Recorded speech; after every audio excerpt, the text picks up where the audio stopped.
El clima en Granada. Granada posee un macroclima típicamente mediterráneo, pero su enclave geográfico determinan que sea del tipo continental mediterráneo. Esto quiere decir que presenta las cuatro estaciones del año: primavera, verano, otoño e invierno. Gracias a esto tiene una biodiversidad única y por lo tanto sus temperaturas son extremas, pueden ser súper bajas, que estemos abajo cero y en el mismo día subir para asfixiarse. Su temperatura media sea de 15 grados. Asimismo se puede encontrar el clima subtropical o climas casi desérticos. En invierno el clima en Granada es bastante frío, con heladas frecuentes y temperaturas que oscilan los 6 y 11 grados.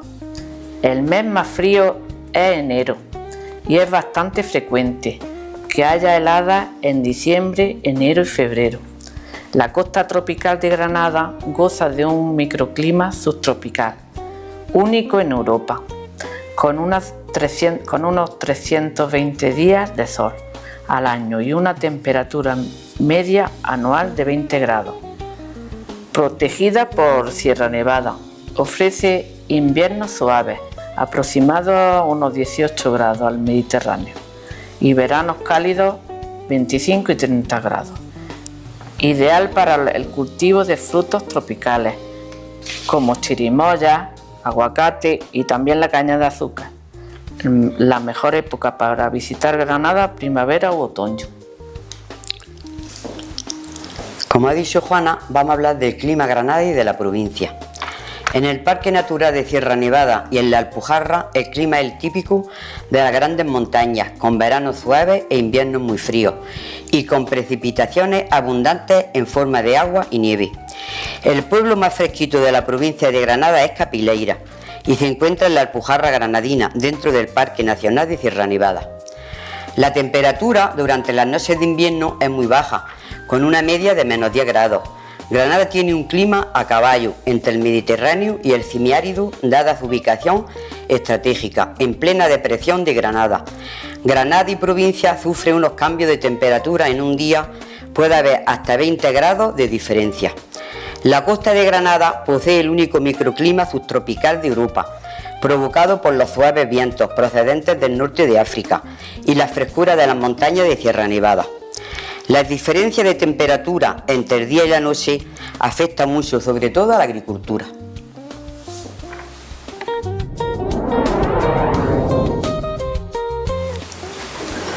La costa de Granada. La costa granadina o costa tropical es una comarca española situada en el extremo meridional de la provincia de Granada.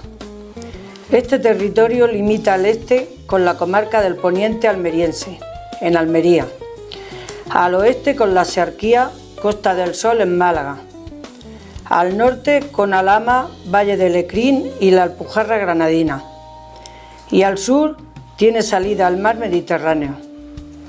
Está formada por 18 municipios, de los cuales el más poblado y extenso es Motril. Por el contrario, el municipio con menor número de habitantes es Lentejí, y el de menor superficie, Torrenueva Costa. Su capital tradicional e histórica es la ciudad de Motril. Relieve de la costa granadina. El relieve de la costa de Granada, conocida como la costa tropical, se caracteriza por ser escarpado y abrupto, donde las sierras de la cordillera Bética, Almijara, Chaparral, Guajares, Lújar y Contraviesa, descienden rápidamente hasta el mar Mediterráneo. Predominan los acantilados, laderas de fuerte pendiente y calas, con escasas llanuras costeras, limitadas a las desembocaduras de ríos, destacando la vega de Motril.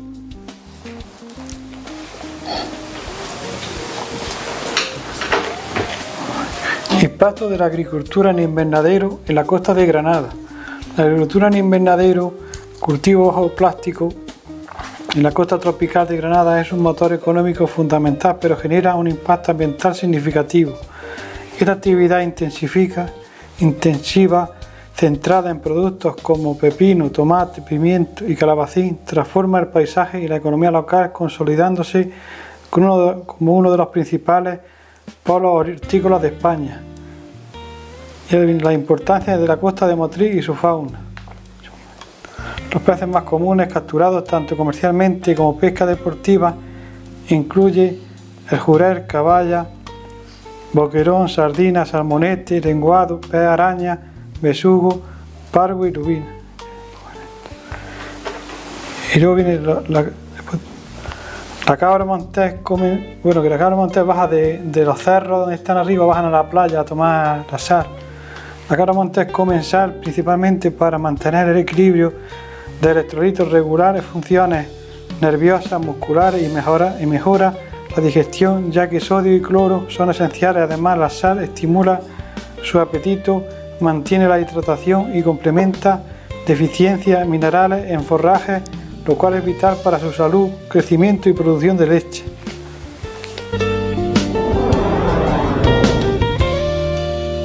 Hola, buenas tardes a todos y a todas. ¿Sabías que en la costa de Granada existe un humedal donde descansan aves que viajan entre Europa y África? Hoy vamos a hablar sobre las charcas de Suárez, uno de los espacios naturales más importantes de la provincia de Granada. En esta exposición explicaremos su situación geográfica, cómo se formó y por qué se tiene tanta importancia arqueológica. Bueno, la situación geográfica. La charca de Suárez está situada en el municipio de Motril, en el sur de España, dentro de la llamada costa tropical. Se encuentra muy cerca del mar Mediterráneo, junto a la playa del Poniente y en la desembocadura del río Guadalfío. Este humedal ocupa aproximadamente 14 hectáreas y es considerado el humedal más importante de toda la costa granadina.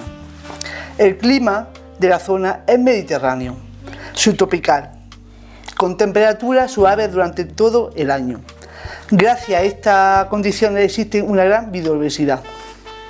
Ahora mi compañera os va a explicar la forma que se formó el espacio natural. Formación del humedal. La charca de Suárez se formó de manera natural hace miles de años. El río Guadalfeo fue transportando arena y barro y sedimentos desde las montañas hasta la costa. Con el paso del tiempo,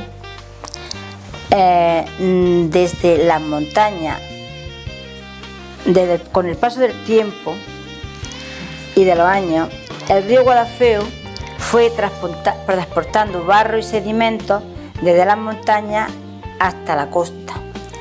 Con el paso del tiempo, esos materiales del mar ayudaron a mantener el agua y el humedal. Antiguamente había más humedales, pero muchos desaparecieron por la agricultura y la construcción. La charca de Suárez consiguió conservarse y hoy es uno de los pocos humedales naturales que quedan. Ahora yo voy a hablar de la flora y la fauna. En la charca de Suárez crecen plantas típicas de zonas húmedas como carrizos, juncos y eneas. También viven muchas especies de animales, especialmente aves migratorias.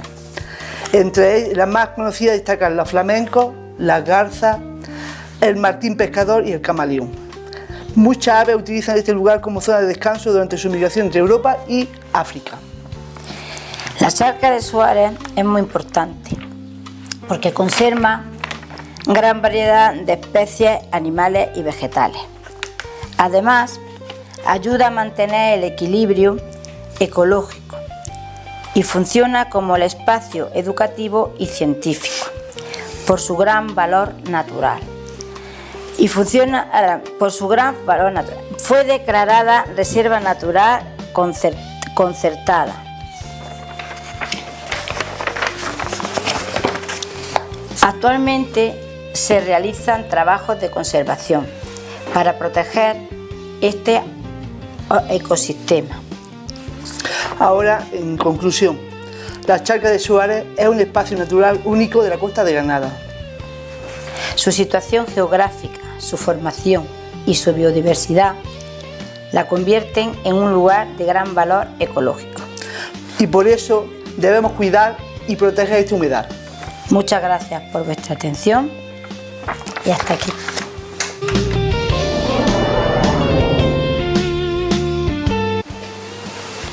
Bueno, pues yo voy a hablar un poco de la historia de Motril, porque Motril tiene mucha historia, yo he recortado.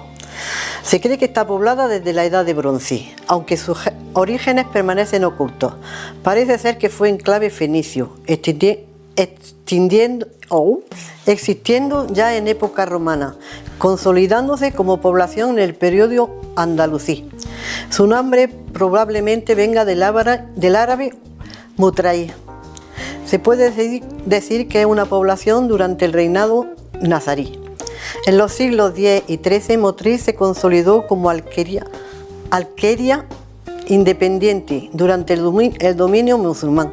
Contaba con un sistema defensivo de murallas y una pequeña alcazaba que sirvió de residencia de la reina Aixa al-Horra, siendo esposa del emir Muley Hassan y madre de Boadil. Tuvo una fuerte influencia política e histórica durante los últimos años del reinado de Granada. En 1489, Motril fue reconquistada por los cristianos tras la toma de los reyes católicos y distinguida por Felipe V con título de noble y leal ciudad. Tras el paréntesis de la Guerra de la Independencia, fue ocupada por las tropas francesas. Se construyeron murallas para protegerse de los ataques berbereicos en el siglo XV y XVIII. Incluso llegó a tener lugar un ataque con 21 barcos y 1.300 piratas, desembarcando con la ayuda de vecinos moriscos y cristianos, haciendo prisioneros para venderlos como esclavos, especialmente mujeres y niños. En la historia motrileña cabe destacar la sublevación morisca en 1569, que finalizó en 1570 con la victoria cristiana y la expulsión de los moriscos. También alberga varios edificios que dan riqueza a su historia y patrimonio. Una de ellas es la iglesia de la Encarnación del siglo XVI. Cerca de ella se reunía el cabildo municipal para tomar decisiones sobre la organización cotidiana, la gestión de las tierras y la convivencia social en el nuevo orden cristiano. Motril fue creciendo gracias al comercio de la caña de azúcar y la seda, introducida por los árabes desde hace 1000 años. En la actualidad ha evolucionado hacia una ciudad de servicio, la potente actividad portuaria, la agricultura moderna con frutos tropicales como el aguacate, la chirimoya, etc., la pesca, el turismo y la costa tropical. Motril siempre ha sido un lugar con características sociales y climáticas muy particulares.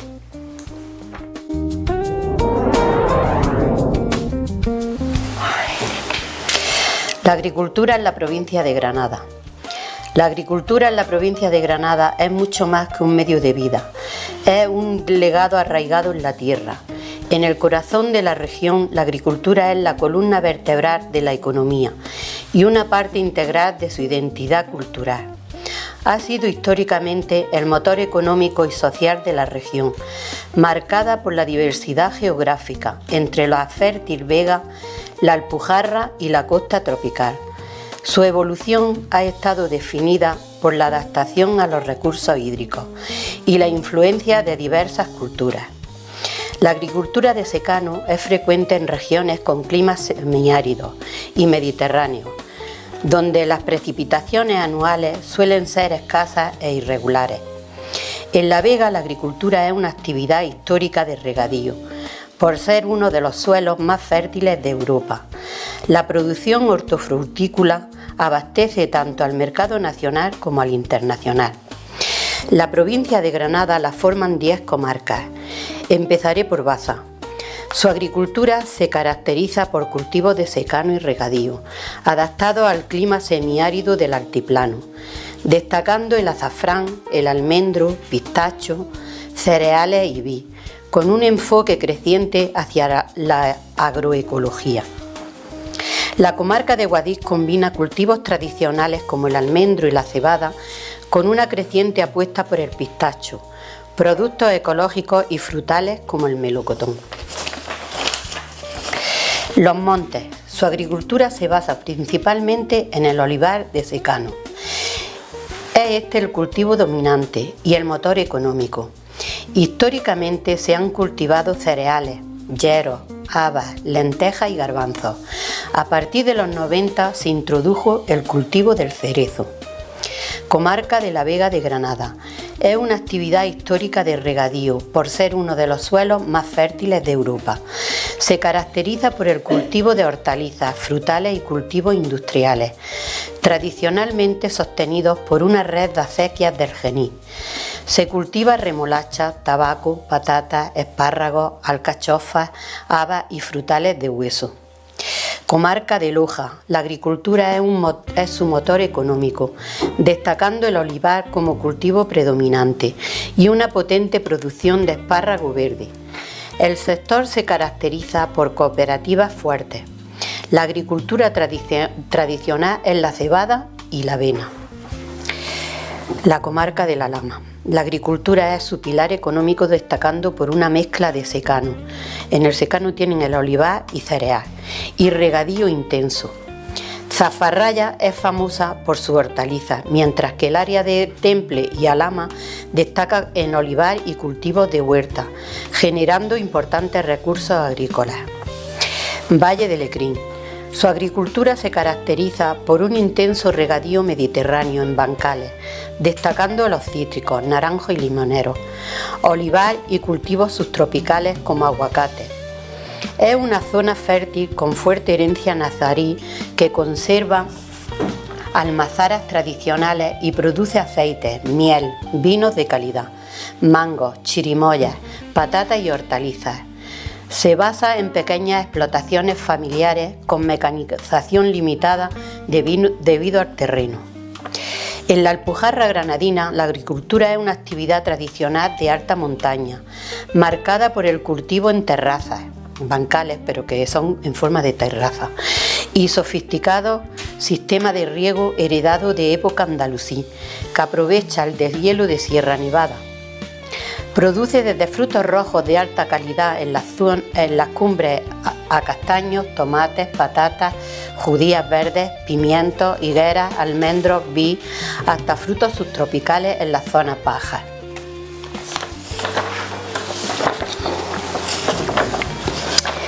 Bueno, yo voy a hablar del cultivo de la caña de azúcar en Motril. El cultivo de la caña de azúcar en Motril se remonta al siglo X. Fue introducido por los árabes, convirtiéndose en un pilar histórico de la zona. Entre los siglos X y XI se establecieron las primeras plantaciones en la costa granadina, aprovechando el clima subtropical. La zona principal fue la vega del río Guadalfeo, que abarca Motril y Salobreña.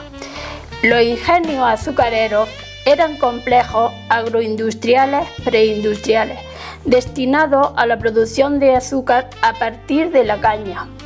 Funcionaban como fincas integrales que molían la caña mediante energía hidráulica o animal, constituyendo el motor económico, social y paisajístico de la ciudad durante siglos.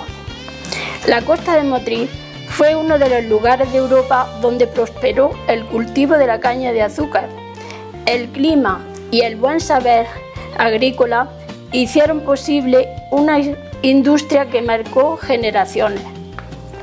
La caña de azúcar no solo se cultivaba, se vivía. Desde la época andalusí hasta el siglo XIX pasaron de técnicas manuales a la industrialización moderna, incluyendo la producción de melaza y posteriormente el ron. La caña de azúcar era considerada un bien de lujo en la Edad Media. Hoy se mantiene como un cultivo histórico que finalizó en 2006 y testimonio de ello, el Museo Preindustrial del Azúcar es el único museo de su tipo en Europa que muestra cómo se fabricaba el azúcar antes de la Revolución Industrial. La fábrica Nuestra Señora del Pilar, un importante ejemplo de la arquitectura industrial del siglo XIX, donde se conserva maquinaria de vapor original. La fabricación del ron sigue viva en Motril. Es una empresa familiar que mantiene la tradición artesanal, destilación, envejecimiento, solera, ron Montero, el auténtico ron de la caña de azúcar. Después de la desaparición de la caña de azúcar, el buen clima convierte a esta tierra en el mayor productor de frutas tropicales, como aguacate, mango, chirimoya, níspero, frutas exóticas, guayabas, lichis, pitaya y carambolas. Estos cultivos al aire libre conviven con los cultivos de invernaderos de productos hortícolas. Motril y los pueblos de su municipio viven de sus invernaderos, como Calahonda, Casteldeferro, Carchuna, Puntalón, La Nacla y la zona llana cercana a la ciudad. También tienen invernaderos.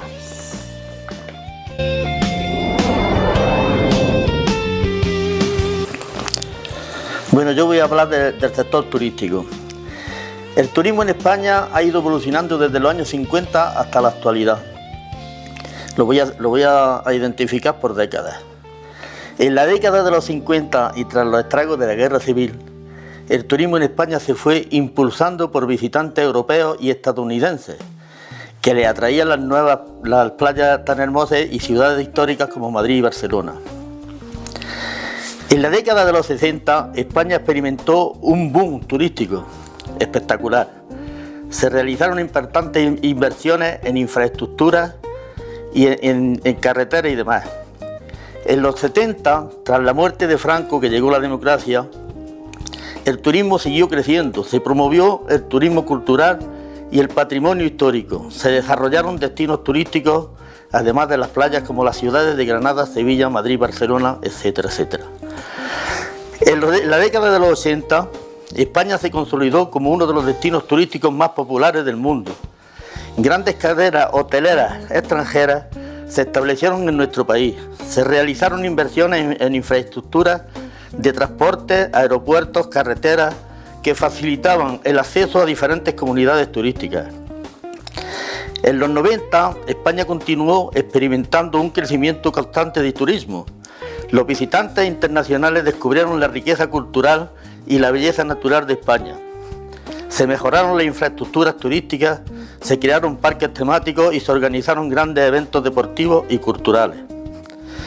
En la década de 2000, el turismo seguía creciendo y cada día más. Se produjo un aumento de apartamentos turísticos y hoteles y fue un impulso importante en el empleo.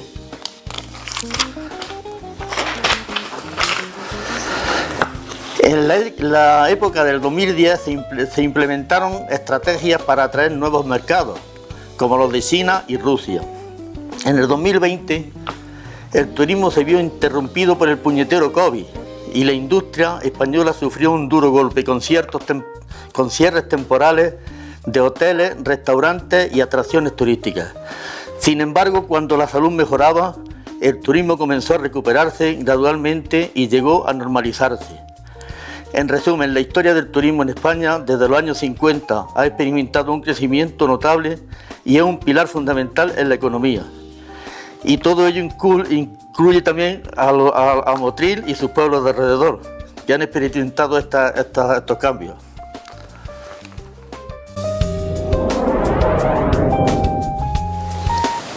Hola, buenas tardes, compañeras y compañeros. Mi compañera y yo vamos a hablar de la fauna de la Charca de Suárez. La Charca de Suárez está en Motril. Es un humedal, es el humedal más importante en la costa granadina. Destacado como refugio, está destacado como refugio de las aves migratorias y todo eso, ¿no? Especialmente aves acuáticas. Es un enlace de vital importancia para la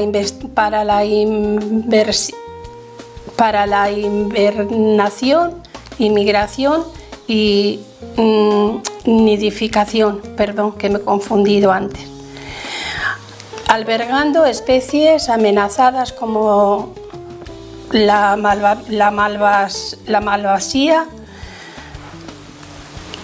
la cabeciblanca, la certeta, la pardilla, porrón pardo y el calamón. Quería también deciros algo sobre la certeta pardilla. Es una especie de ave anseriforme de la familia Anatidae, que habita en Eurasia y África.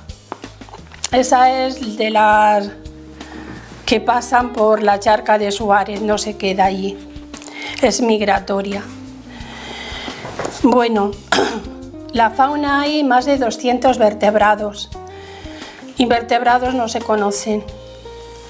4 especies de peces, 11 especies de reptiles, 7 especies de anfibios, 28 especies de mamíferos y 170 especies de aves. ¿Qué es la fauna? La fauna es el conjunto de especies animales que habitan en una región geográfica o ecosistema específico durante un periodo de tiempo determinado. Engloba a los seres vivos capaces de movimiento propio, incluyendo mamíferos, aves, reptiles, anfibios, peces o invertebrados, y dependen exclusivamente de factores ambientales. Tipos de fauna. Está la fauna silvestre o salvaje, que son animales que viven en libertad, ¿no? Que no necesitan la intervención del ser humano, como el león, la cebra, las aves acuáticas. Fauna doméstica. Son animales que han sido domesticados y dependen exclusivamente del ser humano, como el perro, las vacas, los caballos, etc. Y la fauna exótica. Esa especie es introducida en un ecosistema que no es el suyo, como el loro, el papagayo, el cangrejo rojo. Son especies que son exóticas, que no son que tienen que estar en su ecosistema. Importancia.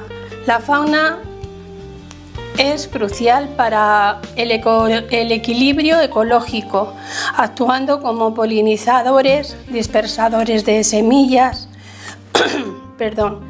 y reguladores de poblaciones en los ecosistemas.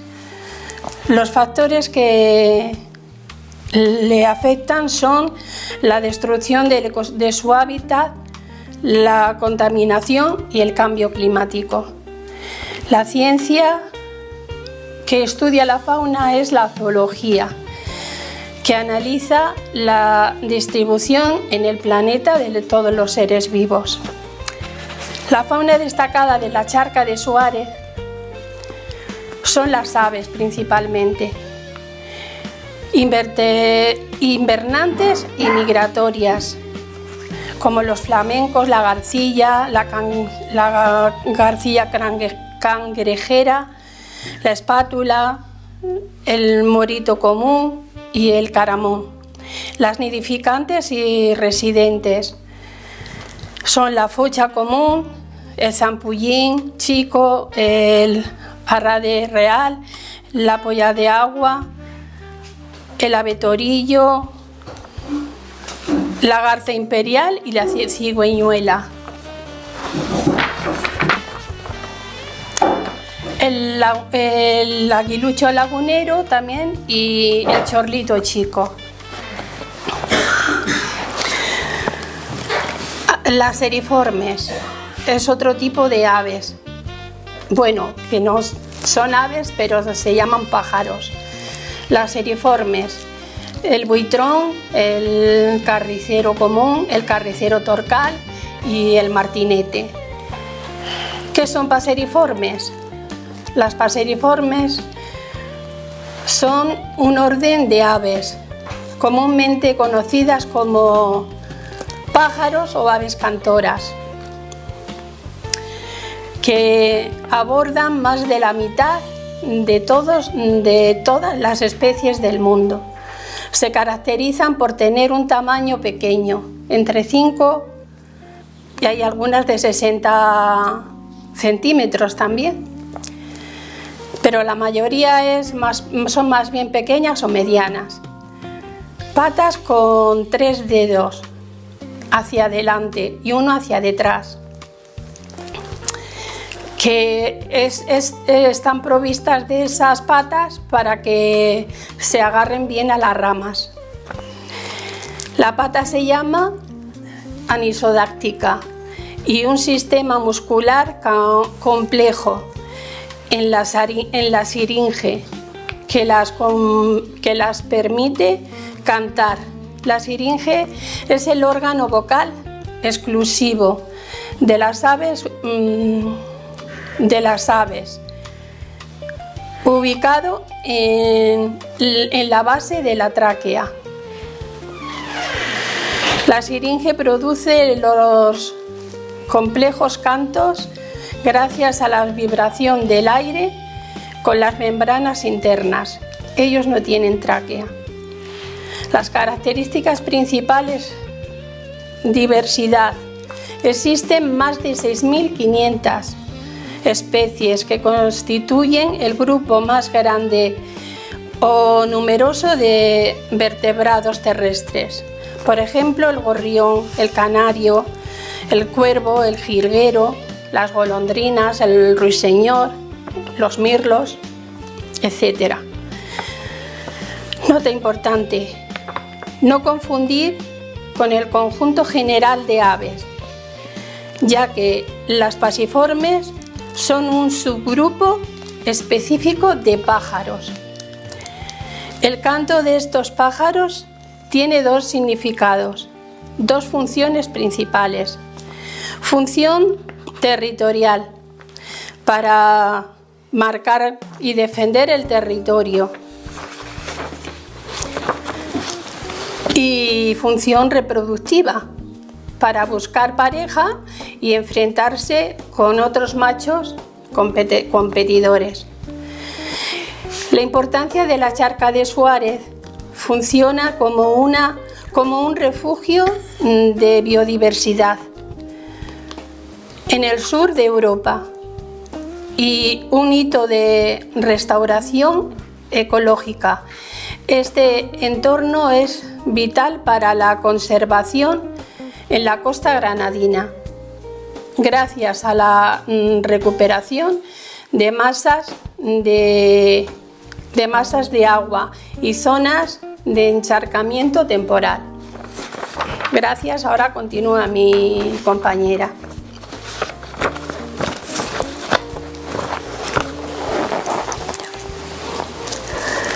La reserva de la Charca de Suárez es un refugio clave de biodiversidad, proporcionando refugio, alimento y zona de cría a una gran variedad de anfibios, aves, reptiles, mamíferos, invertebrados, insectos y plantas. Las charcas son cruciales para mantener la biodiversidad local porque filtran el agua de contaminantes y sirven como punto de hidratación para la fauna. Este espacio, antigua zona del Guadalfeo, actúa como último reducto húmedo de la costa granadina. Ahora hablo de los anfibios. Los anfibios tienen doble ciclo de vida.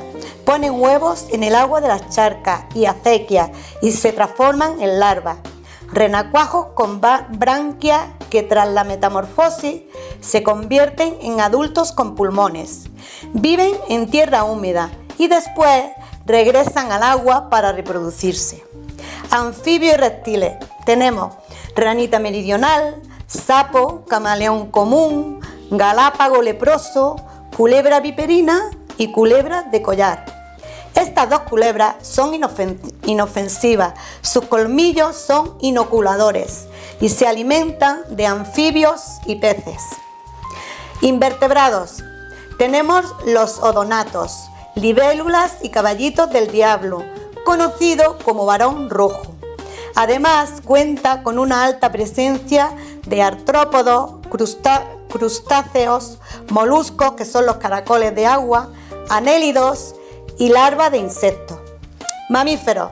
Tenemos rata de agua, es herbívora y se alimenta de raíces, tallos y brotes de plantas acuáticas. También abunda el erizo moruno y el murciélago. Este es insectívoro y consume polillas, escarabajos y mosquitos. Limícolas. Aves acuáticas con patas y picos largos que buscan pequeños invertebrados en el fango. Cigüeñela común, aboceta, zarapito real, correlimas común y sortilejo grande. Artrópodos son ectoparásitos y entre ellos están piojos, ácaros y pulgas. Anélidos se caracterizan por tener cuerpo alargado, cilíndrico y segmentado en anillos. Tenemos lombrices, poliquetes marinos y la sanguijuela.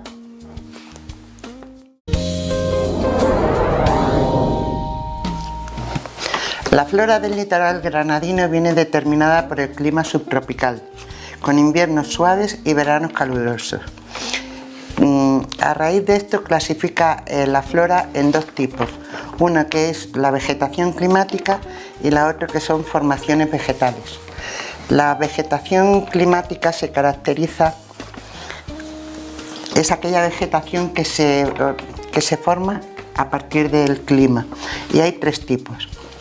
La vegetación arbustiva, que son arbustos y matorrales, y los más abundantes son los lentiscos, las corcojas, los espinos, los palmitos, los matorrales termófilos, que son los romerales, los tomillos, y por último los espartales, pastizales y herbazales, como las gramíneas, las orquídeas, etc. El otro tipo de formación vegetal viene condicionado por los sustratos del suelo, como son el suelo encharcado o sumergido, las paredes rocosas, los suelos arenosos y el subsalino de la playa. Se distinguen tres tipos. Uno que es la vegetación ribereña y acuática, que está ligada al curso de los ríos y de las zonas encharcadas, que se adaptan al calor, como son los álamos, los sauces y los zarzales. La vegetación rupícola, que es la flora de los roqueros y de los acantilados, o sea, la flora que crece en las rocas y en los acantilados de la montaña, ¿vale? Sobre todo en las grietas de la montaña.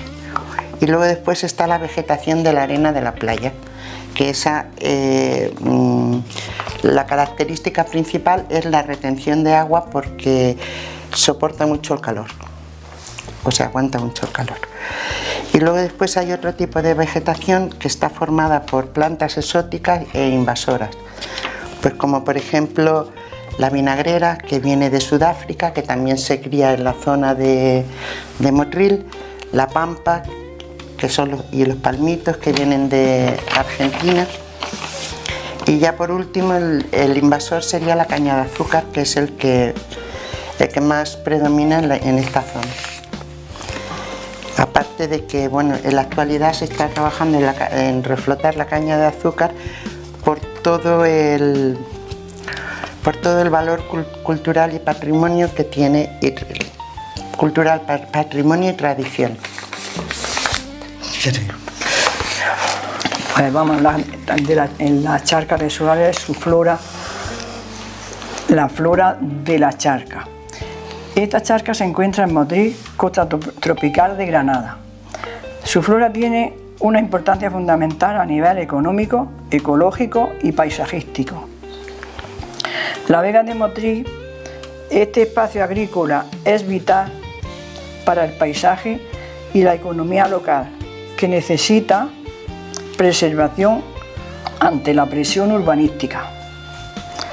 La flora del Motril combina una intensa actividad agrícola productiva con especies naturales protegidas que son claves para el mantenimiento, el equilibrio ecológico de la costa granadina. En las zonas no cultivadas predominan plantas típicas mediterráneas como son tomillo, romero y plantas relacionadas con humedales de la charca, como las cañaverales, juncos, masiegas, espartami, etc. Pero refiriéndonos a la charca de Suárez, es un punto clave de biodiversidad, donde la flora sirve de refugio, alimento y zonas de reposo para numerosas especies. En la charca aparecen importantes formaciones vegetales, con un predominio de los helófitos. Los helófitos son plantas que viven principalmente sus raíces en el agua y sus brotes están dentro del agua, mientras que los órganos que permanecen flotando, como son las flores y sus hojas, suelen ocupar el borde de la laguna, como anea, junco, churrera, caña común, masiega. Y luego están las plantas hidrófilas o acuáticas, especies adaptadas a vivir en medios muy húmedos, sumergidas o flotando en el agua, como serían nenúfares, camaldes, y una planta muy importante, muy interesante es la lenteja de agua, una de las plantas que más proteína tiene, se reproduce con gran facilidad y están en la superficie. Estas plantas son una cosa, y eso que veis que parece un musgo que está flotando en el agua, que parece que da asco, pero no. Esa planta es la que más proteína tiene y se reproduce en 48 horas. Eso va creciendo por minutos. Como por ejemplo, por poner otras comparaciones, la soja tarda por lo menos 90 días en poder utilizarla. Y por ejemplo, el ganado vacuno tarda 15 meses hasta poder consumirlo. Es decir, que a la hora de tener necesidades, esa planta es uno de los mejores alimentos que hay.